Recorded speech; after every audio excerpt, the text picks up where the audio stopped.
পাবদা মাছের এই রেসিপিটা গরম ভাতের সাথে কিন্তু দুর্দান্ত খেতে লাগে। একবার বাড়িতে বানিয়ে দেখতে পারেন। নমস্কার বন্ধুরা, সংসার রীতিকথায় সবাইকে স্বাগত জানিয়ে আমি তনুশ্রী চলে এসেছি নতুন একটা রেসিপি। পাবদা মাছ তো আপনারা অনেকে অনেক রকমভাবে রান্না করেছেন। দেখুন আজকে আমি যেভাবে পাবদা মাছটা রান্না করছি, এত কম সময়ে এত টেস্টি রান্নাটা হয়ে যাবে, একবার না খেলে বুঝতেই পারবেন না। আর মনে হবে ঠিক যেরকম অনুষ্ঠান বাড়িতে রান্না হয় সেরকম। চলুন সঙ্গে থাকুন, দেখতে থাকুন। আমি এখানে 4টে পাবদা মাছ নিয়েছি। মাছগুলো ভালো করে কেটে ধুয়ে নিয়েছি। এরপর দিয়ে দিলাম 1 চামচ নুন।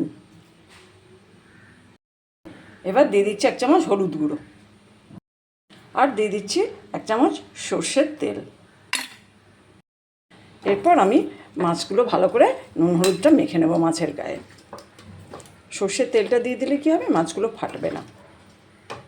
এই যে এইভাবে মেখে 10 মিনিট রেখে দেবো, তারপর দেখাচ্ছি। এখানে আমি একটা মিক্সিং জার নিয়েছি, আর মিক্সিং জারের মধ্যে দিয়ে দিলাম একটা টমেটো টুকরো করে কেটে, আর পেঁয়াজ, একটা মিডিয়াম সাইজের পেঁয়াজ টুকরো করে কেটে দিয়ে দিলাম। এবার দিয়ে দিচ্ছি একটা কাঁচা লঙ্কা। এবার সব কিছু ভালোভাবে আমি একটা পেস্ট বানিয়ে নেব।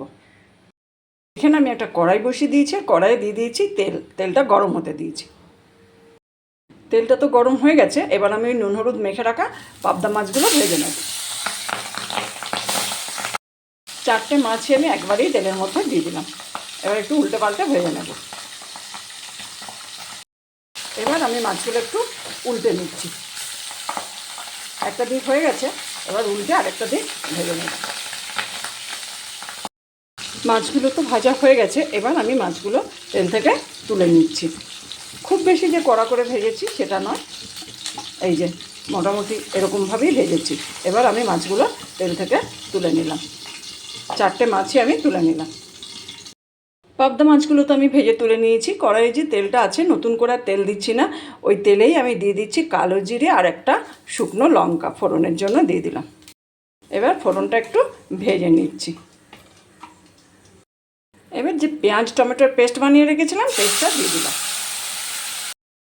এবার এই পেস্টটা ভালো করে ভেজে নেব, যাতে কাঁচা গন্ধটা না আসে। একটু ভালো করে কষিয়ে নিচ্ছি।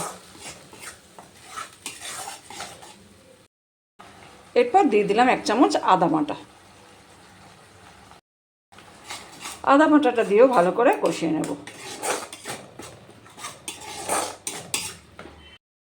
কষানোটা একটু কিন্তু সময় নিয়ে ভালো করে করতে হবে, যাতে মশলার কাঁচা গন্ধটা না আসে, সেই পর্যন্ত এটা কষাতে হবে। মশলাটা তো ভালো করে কষানো হয়ে গেছে। এই যে দেখুন তেল ছাড়তেও শুরু করে দিয়েছে। এরপর আমি এর মধ্যে দিয়ে দিচ্ছি টক দই। বড় চামচের 2 চামচ টক দই আমি ভালো করে ফেটিয়ে নিয়েছিলাম, সেটা দিয়ে দিলাম। দিয়ে আবারও ভালো করে কষিয়ে নেব। এই মশলা রান্নাতে কিন্তু হলুদের ব্যবহার আমি করছি না।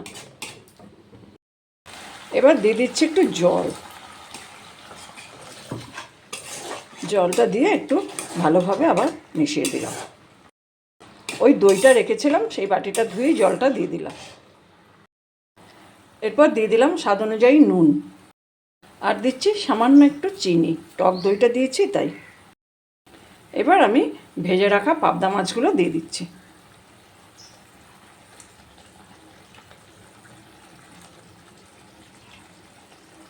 চারটে মাছই দিয়ে দিলাম। এবার আমি ওপর থেকে দিয়ে দিলাম দুটো কাঁচা লঙ্কা। টক দইটা যখন দিয়েছিলাম একটুখানি রেখে দিয়েছিলাম, সেটা এবার এই ওপর থেকে ছড়িয়ে দেব। এই রান্নাটা কিন্তু একদম বেশি সময় লাগে না, খুব তাড়াতাড়ি হয়ে যায়। তো হয়েই গেছে, এবার অফ করে দিয়ে দেখাচ্ছি। একদম রেডি হয়ে গেল অনুষ্ঠান বাড়ির স্টাইলের দই পাবদা। এইভাবে একবার দই পাবদা বাড়িতে বানিয়ে দেখবেন, গরম ভাতের সাথে দুর্দান্ত খেতে লাগে।